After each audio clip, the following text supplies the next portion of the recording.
What's up? I'm Taylor, and here I share my personal recovery journey. I share what I've done that's gotten me to where I'm at today. The only way that I was able to stay sober was to stay sober long enough for my brain to level out from being an active addiction my entire life. That's the first step into staying sober. And there's a difference between, to me, being sober and being in recovery. I was sober for several years, but I wasn't really working on myself.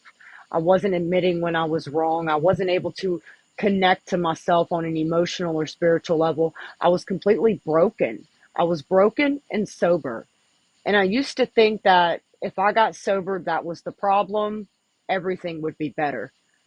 When I got sober, it only lasted for so long until everything that I had ever been through, all the pain that I had shoved down deep within myself, just exploded out of me.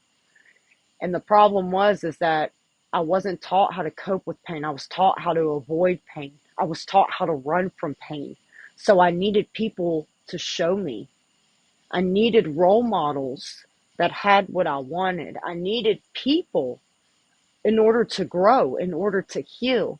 I tried to grow in isolation for many years, reading different books and researching this and doing everything I could to fill my brain with knowledge.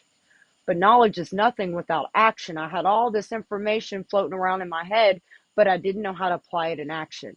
And this is my personal experience, and this is what didn't work for me, and this is what worked for me. What has worked for me might not work for someone else. Everybody has their own way of doing things.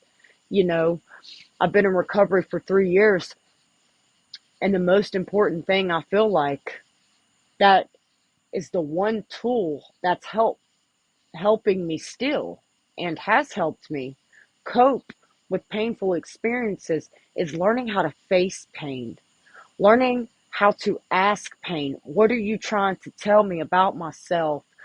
How can I look at this situation? How can I reframe the situation? What about this situation can I learn to prevent a future situation from happening? Pain is unavoidable.